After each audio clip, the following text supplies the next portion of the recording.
بھائیوں اور بہنوں، پاکستان حاصل کرنے کے لیے ہم نے بہت قربانی کی ہے۔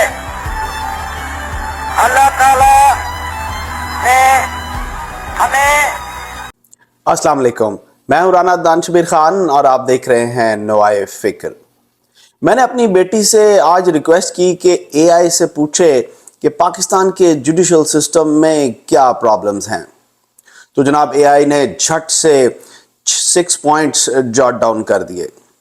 Pakistan judicial system faces several challenges that impact its efficiency and effectiveness. Some of the key problems include: number 1, blockage of cases. یعنی جو کیس عدالت میں جاتا ہے رک جاتا ہے اور 3 نسلیں اس کیس کو بھگتتی رہتی ہیں۔ Number 2، corruption. میرا خیال ہے کہ یہ لفظ سیلف ایکسپلینیٹری ہے۔ او جی وکیل کی کرنا ہے، جج ہی کر لو، ججاں دے ٹاؤٹ تانوں جگہ جگہ لب جان گے۔ Number 3، lack of access to justice. یعنی اس کا مطلب یہ ہے کہ ہائی کورٹس تک عام آدمی کی ایک چک پنڈ میں رہنے والا، ایک گاؤں میں رہنے والا، ایک دور افتادہ جگہ پر رہنے والا ہائی کورٹ تک جانا اس کے لیے ایک مسئلہ ہے۔ چیچا وطنی میں رہنے والا یا تو 100 مائلز ملتان جائے گا یا 100 مائلز لاہور جائے گا، یعنی فاصلہ۔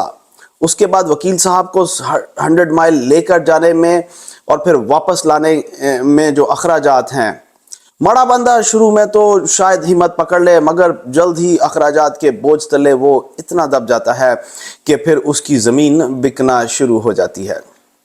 نمبر 4، سلو کورٹ پروسیڈنگز۔ اگین یہ سیلف ایکسپلینیٹری ہے۔ سیاسی کیسوں کو یا زمینوں کے کیسوں کو لوگ پشتوں تک بھگتتے ہیں اور عدالتوں کے چکر لگاتے لگاتے کئی نسلیں جو ہیں بوڑھی ہو کر اس دنیا سے چلی بھی جاتی ہیں۔ نمبر 5، شارٹیج آف ججز اینڈ انفراسٹرکچر۔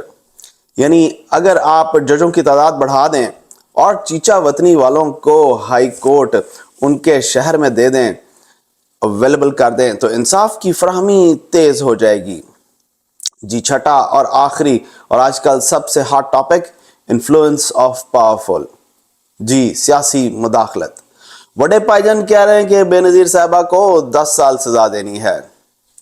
پھر 6 ججوں کا خط اپنی سپریم جوڈیشل کونسل کو کہ حضور ہمیں انٹیلیجنس ادارے کالی ڈاک بھیجتے ہیں، یعنی بلیک میل کرتے ہیں۔ میں دبئی میں شراب کے گلاس اپنے سر پر رکھ کر خواتین کے ساتھ برہنہ ناچ رہا تھا، میری یہ ویڈیو ان کے پاس ہے۔ ایک جج صاحب کی تو ایک خاتون کے ساتھ ایسی ویڈیو واٹس ایپ پہ وائرل ہوئی کہ جناب جس کی تفصیلات میں آپ کو یہاں نہیں بتا سکتا۔ میں ایسے کام ہی کیوں کرتا ہوں کہ کوئی مجھے کالی ڈاک بھیجے، یعنی بلیک میل کرے۔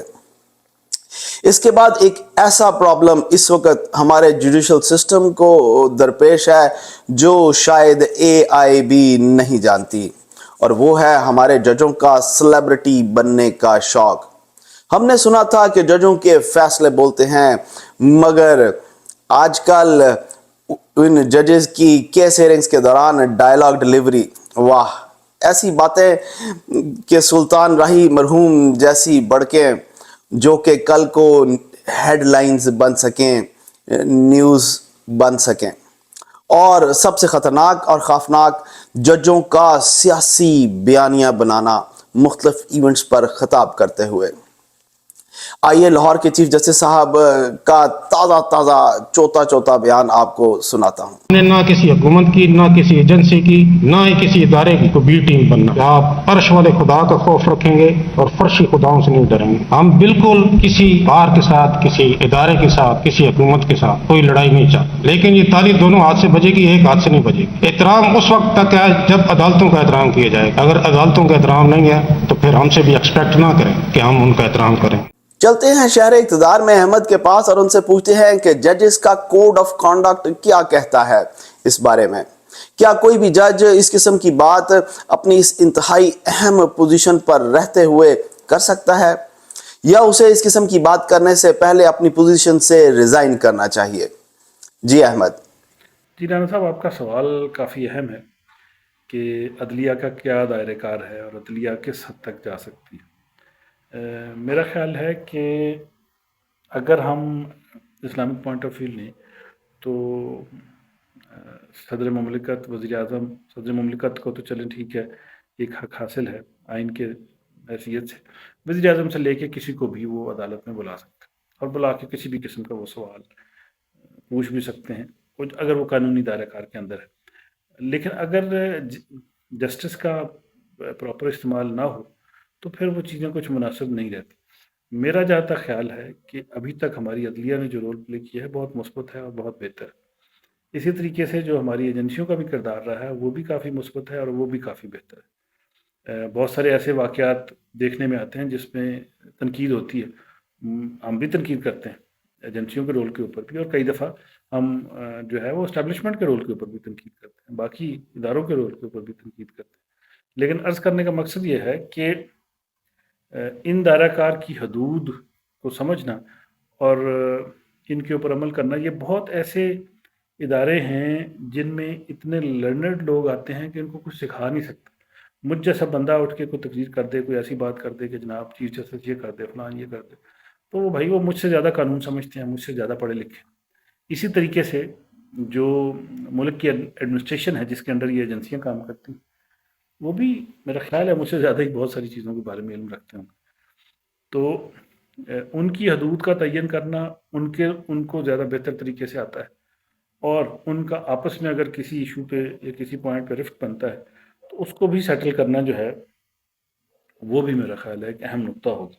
اور ملک کی جو انٹیلیجنسی ہے وہ اس میں زیادہ اہم رول پلے کر سکتی ہے کہ اس کے اوپر اگر وہ مل بیٹھ کے کوئی ایسی چیزیں یا بات کنسیڈر کر لی جائے جو ملک کے لیے زیادہ بہتر ہو، بجائے کہ ملک کے انسٹیٹیوشن جو ہیں وہ پوری دنیا میں تضحیک کا، مذاق کا باعث بنے، اس کی بجائے بہتر ہے کہ کچھ ایسا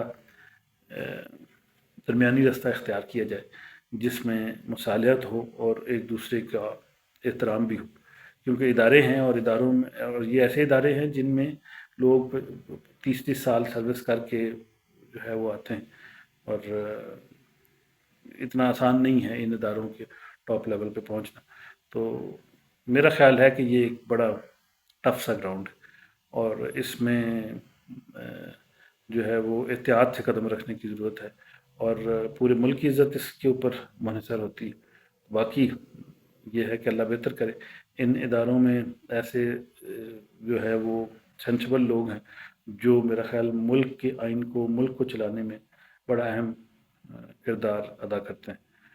تو جو اس وقت ہمیں نظر آ رہی ہے، اس وقت ہم تماشائی کے طور پہ بیٹھے دیکھ رہے ہیں کہ ایجنسیوں کے اور عدالت کے درمیان کسی حد تک کہہ لیں کہ امبیلنس کریٹ ہوا ہوا۔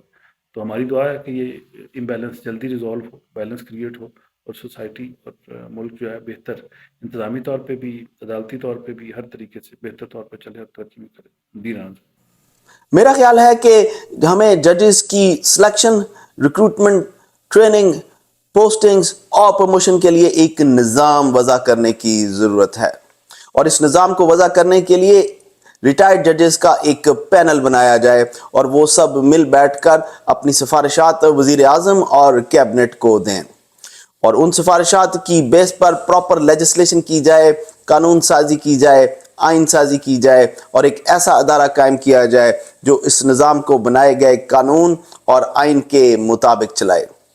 کسی کو بھی اجازت نہیں ہونی چاہیے کہ وہ جج صاحبان کی پگڑیاں اچھالے، کسی کو بھی اجازت نہیں ہونی چاہیے کہ وہ جج صاحب پر الزامات لگائے، کسی کو بھی اجازت نہیں ہونی چاہیے کہ وہ سوشل میڈیا کے کسی بھی فورم پر ایک سٹنگ چیف جسٹس پر بدترین اور بیہودہ کمپین چلائے، اور اس کے ساتھ ساتھ کسی بھی جج صاحب کو بھی یہ اجازت نہیں ہونی چاہیے کہ وہ کورٹ کے اندر ایک سیاستدان کی طرح بیہیو کرے اور بیان بازی کرے۔ آپ کو بڑے آسان اور کھلے انداز سے پتہ چلتا ہے کہ کون سا جج کس سیاسی جماعت کی طرف ٹلٹ کر رہا ہے اور بیانات دے رہا ہے۔ Mister justice good to see you آپ کو یاد ہی ہوں گے۔